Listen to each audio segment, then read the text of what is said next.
On today's episode of Locked On Oilers, we're going to talk about whether or not the Battle of Alberta is back, plus World Juniors just finished up here in Edmonton, so we will talk about the tournament itself and the playoffs as well. Plus, we bring back the ghost of Oilers past, and this one is quite interesting. All that and more on today's episode of Locked On Oilers. You're Locked On Oilers, your daily podcast on the Edmonton Oilers. Part of the Locked On Podcast Network, your team every day.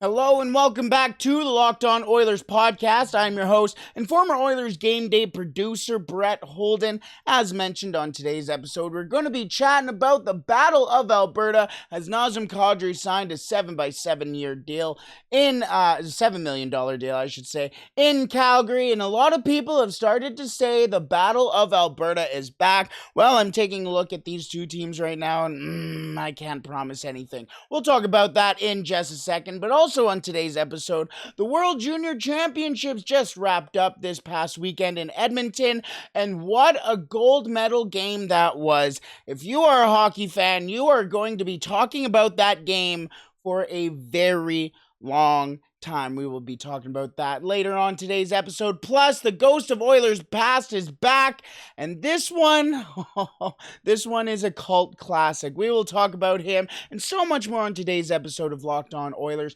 Thank you so much for making Locked On Oilers your first listen every day. We are free and available wherever you find your podcasts. Alrighty, let's move into the Battle of Alberta, as last week Nazem Kadri signed his big deal that everybody was waiting for, and he's now a Calgary Flame. So that means in the same off-season, and no, this isn't Locked On Flames, hello Jess, but no, this is not Locked On Flames, this is Locked On Oilers. So we're going to talk about how it affects the Edmonton Oilers and the Battle of Alberta. But first, in the summer that the Calgary Flames lost both Johnny Gaudreau and was able to replace him with Jonathan Huberdeau, just change Johnny for Jonathan, looks like you have a more mature player. And then on top of it, I'm just kidding to anybody named Johnny, but then on top of it, just last week, as obviously the Calgary Flames did lose Matthew Tkachuk earlier in the summer, but last week, Nazem Kadri signs his deal with the Calgary Flames and kind of becomes, they're not necessarily like-for-like replacements between the two teams and between the two players, but it's very close. Nazem Kadri, 100-point getter last year, same as Jonathan Huberdeau, so you basically somehow are able to replace 200-plus points with two 200-plus point players. Well, two 100-plus point players. 100 plus 100 equals 200, and we're learning maths on today's episode. But either way, now what does the Calgary Flames lineup look like, and is the Battle of Alberta back? Well, I've been talking to a lot of Flames fans. I have a couple Flames fans friends, and the talk about Kadri is he's going to be the second-line center. I understand he's a center. I understand that. He should be playing there. He's not going to take over Elias Lindholm's spot, and that is the big thing that everyone keeps saying. Despite the skill and the speed and everything that Nazem Kadri brings, apparently if you're the Calgary Flames, you don't want him on the most of any of your players, which makes a lot of sense from somebody sitting on the outside. The lineup for the Calgary Flames right now, if Kadri is on the second line. First line, Jonathan Huberdeau, Elias Lindholm, and Tyler Toffoli. Second line, Blake Coleman, Nazem Kadri, and Andrew Mangiapane. The Edmonton Oilers' top six, first two lines, are Evander Kane, Connor McDavid, and Kyler Yamamoto. Zach Hyman, Leon Draisaitl, and Ryan Nugent-Hopkins. Point Edmonton. Point Edmonton by a lot. People are sitting there and confidently telling me that Tyler Toffoli, who I'm being told is younger than 30, he feels 30, he feels like he's been around for a very long time, And Andrew Mangiapane, who scored, 25 goals in the first 3 months of the season, and then still managed to finish with, 32, 35 goals last year? You started off with 25 goals and you scored a 10 in 3 months. And then you scored less than 10 about in the next X amount of months in the bottom half of the season? And you're going to sit there and tell me confidently that's what you want on your second line. I realize Andrew Mangiapane is a fantastic 200-foot player. He plays in his own end very well. And obviously that scoring total is pretty impressive. But is it impressive when all those points came against teams that were just figuring themselves out? And then once those teams did figure themselves out, all of a sudden he wasn't as effective of a hockey player as he was before? That's who you're relying on that second line. Now, unfortunately, the sad thing is if you do put Kadri on that first line, what do? Because then all of a sudden the lines come Huberdeau, Lindholm, Kadri. Coleman, Toffoli's not going to play in the middle. So then you put in Backlund as your second line center. So then you have a second line center of Blake Coleman, Michael Backlund, and Andrew Mangiapane. And then Toffoli now dumps down to the third line, which again, you don't even have a center to play on that third line. Is Backlund second? Kadri is going over to the wing to try and bolster that top line because Toffoli ain't doing it. Mangiapane ain't doing it. Now what? Even the bottom six is not fantastic for the Calgary Flames, with Jacob Peltier coming up from Major Junior, Michael Backlund, if this is off the same lineup, and Dylan Dubé is your third line. Then your fourth line is Milan Lucic, Kevin Rooney, and Trevor Lewis. That is the slowest line in hockey. The slowest line in hockey. What are you planning to accomplish there? What? I realize it's Daryl Sutter. I realize that Trevor Lewis is a guy that he loves and brought to Calgary from Los Angeles because he likes him. Sign Kevin Rooney this year. We'll see what he can do. Peltier is going to be a brand new kid in the NHL. And Dylan Dubé, well, I do like Dylan Dubé, isn't exactly Dylan Dubé of the WHL.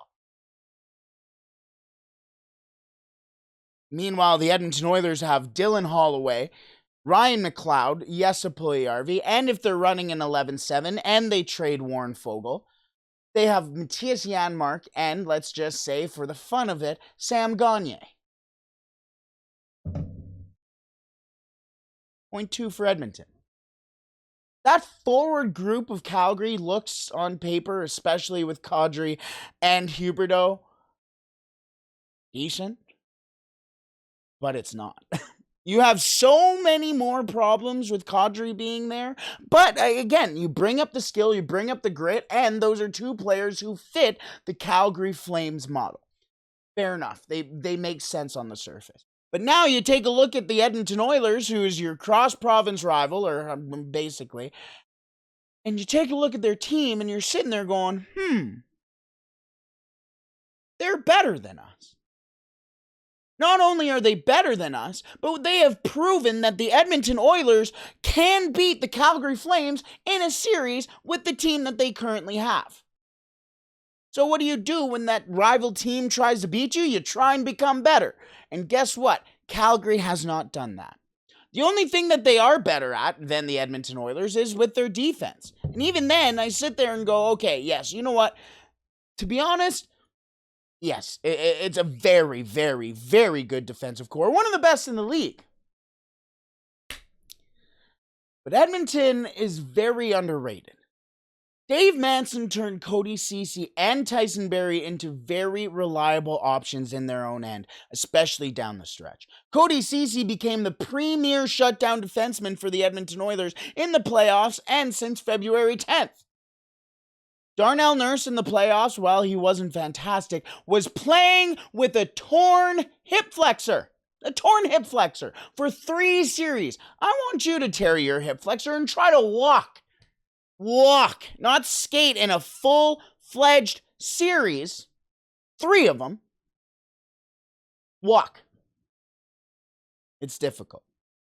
The Edmonton Oilers' defensive core is now Darnell Nurse, Cody Ceci, Brett Kulak, who was the best, and I will say this with all the emphasis in the world, the best two-way defenseman, not only for the Edmonton Oilers, but in the Western Conference, probably in the playoffs, and probably in the playoffs in general. Next to Evan Bouchard, who is pretty young and pretty good. Scored one of the most amount of points for a defenseman last year. I forgot about Roman Josi and that Cale Makar kid. He's pretty decent. But also Philip Broberg, who a lot of people around the league or around the Edmonton Oilers organization, and you take a look at even Victor Hedman has given him praise that he is going to be a very good defenseman in the NHL. Very good pro. Two guys who have worked with him very closely over the last couple of years. Jay Woodcroft and Dave Manson. Guess who coaches the Edmonton Oilers?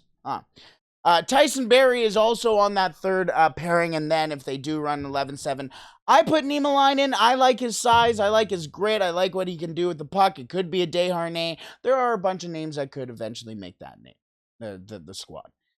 Now, with the Calgary Flames, Noah Hannafin, Rasmus Andersson, Mackenzie Weegar, which is a fantastic ad as well, Chris Tanev, Nikita Zadorov, and Oliver Shillington is the final pairing. Now, with Tanev, great shutdown defenseman, tough injury last year. He's old.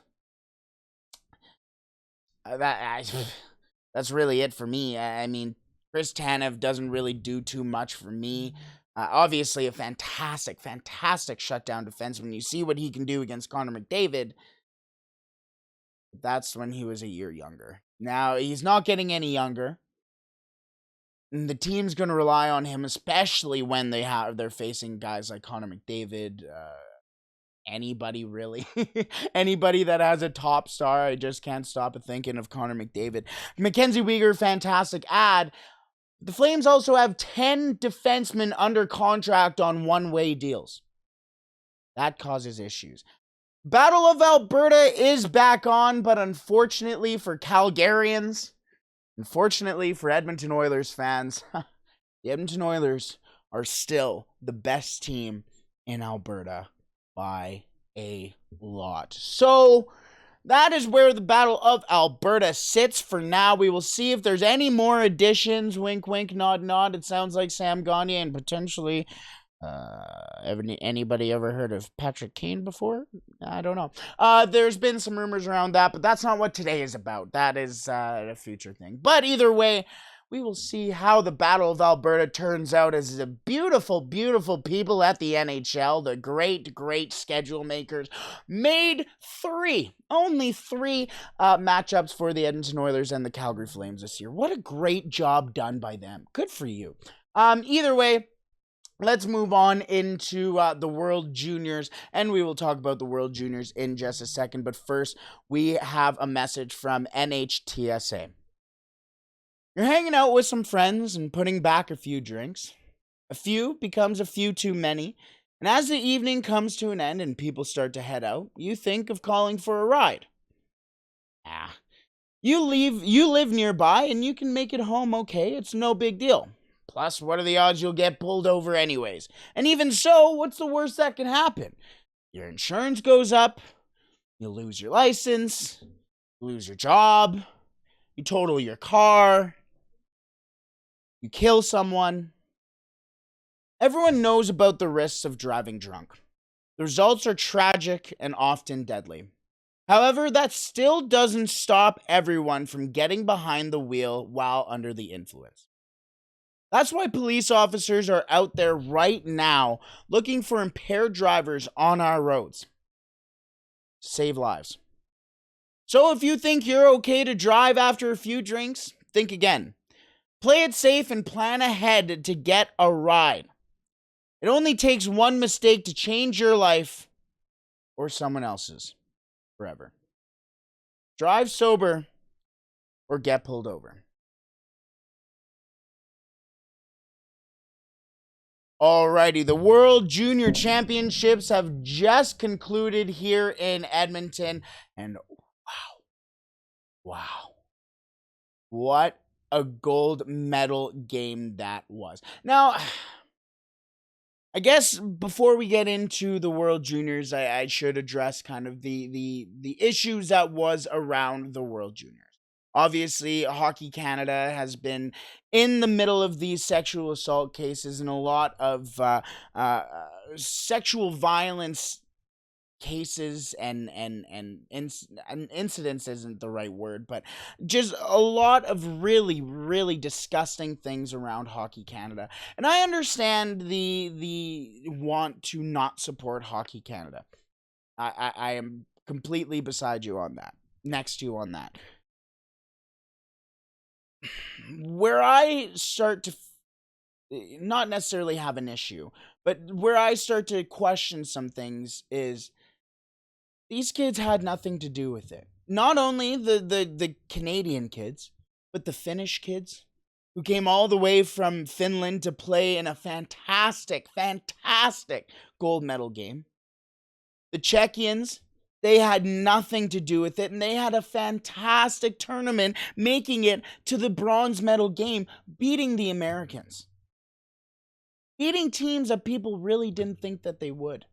They didn't almost beat Canada, but they had a very solid run against Canada.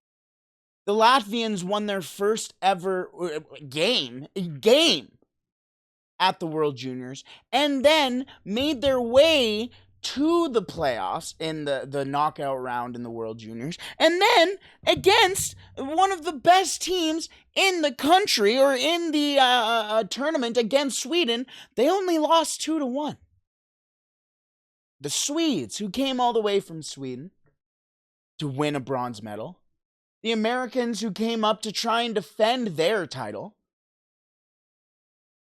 The amount of stories that these kids are going to be able to go home and tell their families, their friends, their grandchildren in the future are going to be endless. The one thing that they won't tell their friends and family will be how many people attended those games. How many people were in the crowds for those? And why? Yes, because there was an evil that needed to be necessarily combated. It is an awful, disgusting thing that is happening within Hockey Canada and within Canadian hockey in general. But that doesn't mean that we have to punish these kids who've come from all over the world to play in the biggest games of their lives. Biggest games of their lives. Because not all of them, a very big number of those players aren't going to make it to the NHL. They might not even make it to the professional leagues of their own countries. This may have been their last hurrah at the game. And it was a fantastic tournament. We didn't even mention the Germans who played the Finns in the quarterfinals. These guys, these kids came from all around the world to represent their country and play in one of the biggest tournaments in the world. So many people decided that it was not worth supporting these kids' dreams because of the evil that a corporation has done. That's not fair. That's not fair to these kids. And unfortunately, I had to start our conversation around the World Juniors about these kids around an evil that is being produced by something that is out of their control. So we're going to leave it at that. We're not going to talk about it anymore because these kids put their damn hardest into this tournament, and it was a fantastic tournament. Capped off by a beautiful gold medal game. And if you've even been on social media over the last couple of days, you have seen the save made, not by a Canadian goaltender, but by Mason McTavish. Yes, Mason McTavish in overtime against the Finns saved the game. What a save it was, too. A shot just getting through Connor Garand and just Grand, I should say. And such the hand-eye coordination from Mason McTavish. That puck was going in. The Finns should be the gold medalists at this tournament. By a hair on Mason McTavish's stick. their silver medalists. Because after that save, they turned around, came down the ice, and Kent Johnson put the game away for the Canadians, and they win the gold medal. The team that has been an absolute wagon throughout the entire tournament, Finland, almost did it. A big goal late in the third. By the way, the Edmonton Oilers have had two prospects in this tournament. Luka Munzenberger, the German captain, and a lot of people have been giving him a lot of praise. A lot of praise. Somebody even said, as I mentioned a couple days ago, he hits like Scott Stevens. Oh, he's 6'4", 6'5". Oh. And then in the gold medal game, Edmonton Oilers' 7th round pick from this past year, also from the University of Vermont, just as Luka Munzenberger is, Joelmata had a great tournament. He started that tournament at the fourth line, or on the fourth line, and finished on the second line, was out there for overtime, a fantastic skater. He really showed himself off there. He was also out there for the power plays that ended the game, the penalty kills that ended the game. He was out there in major points of the game because Finland trusts him. Todd Woodcroft trusts him. That's pretty exciting for the Edmonton Oilers. Very exciting because Joelmata, a 7th round pick, I've talked a lot about him, but he has really shown and developed himself in the biggest stage of his career so far, on the World Junior stage, at the gold medal game, on a very good Finnish team. Now also in the bronze medal game, Czechia and Sweden. A tight game there, but Sweden pulls it off 3-1 to win the bronze medal. Czechia, unfortunately, comes away with nothing, but they should be proud. They knocked out the absolute wagon as well of the Americans, really frustrated them, played a very tight hockey game. A lot of really good storylines coming out of Czechia as well. So Czechia next year, another team probably to take a look for as well. Also, along in the semis, Canada beat Czechia to make it to the final 5-2. Finland and Sweden put on another classic, as they always do, a 1-0 win for Sweden in the semis.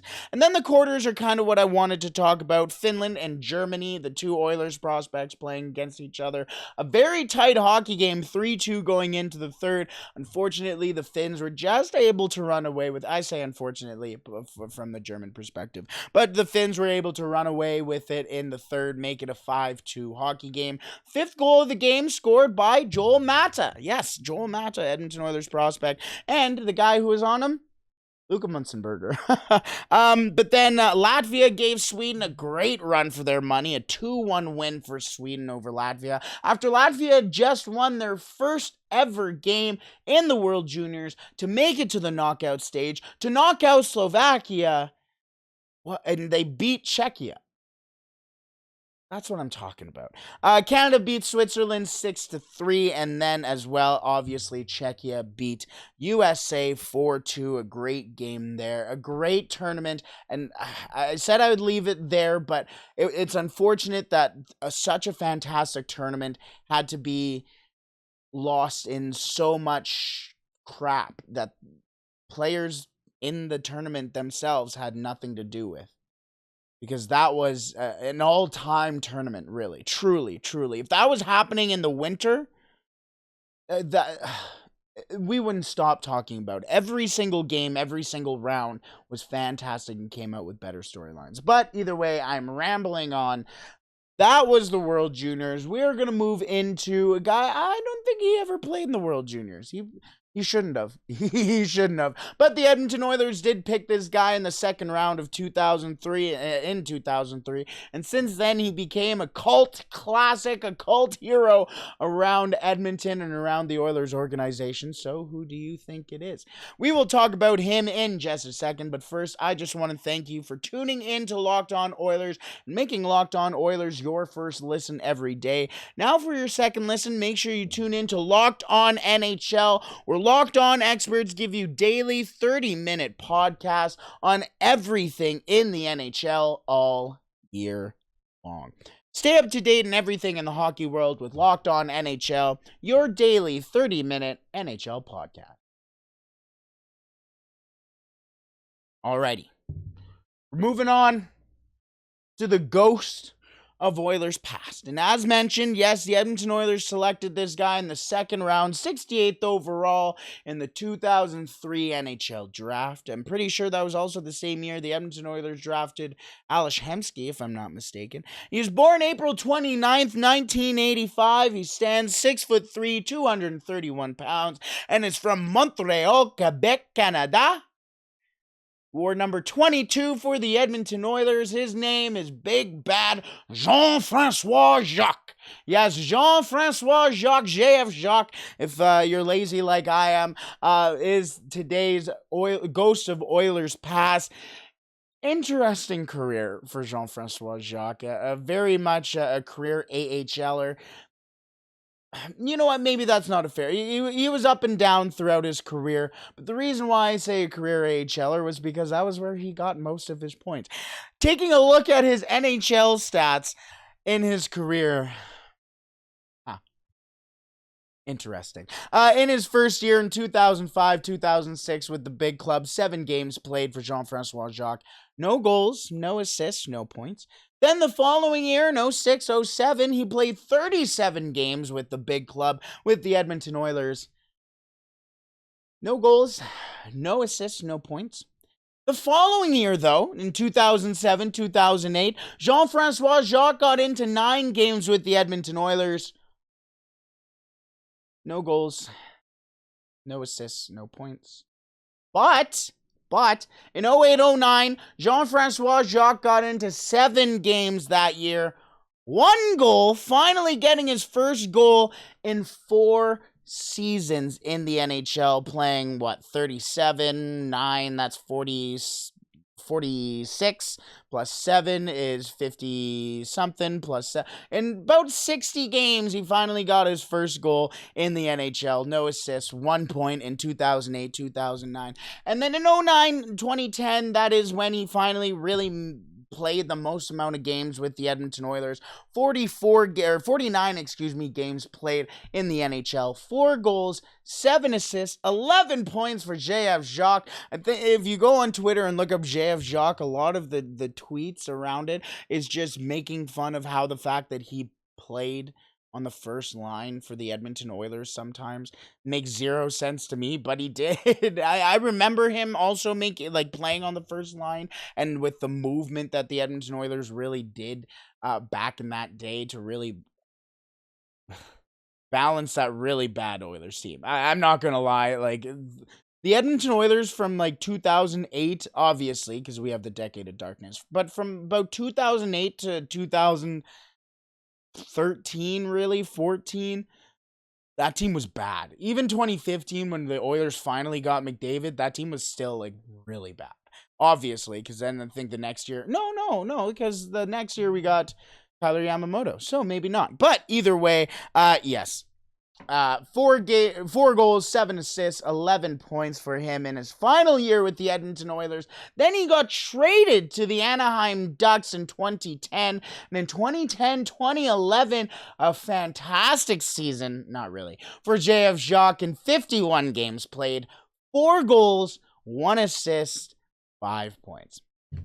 That was where he ended up calling it an NHL career. He then bounced off to Austria. That was his final year in Edmonton. Then he got traded to Anaheim in 2011, 6 games played, no goals, no assists, no points. There we go. Great time in Anaheim. Then, the following year, he took 2 years off.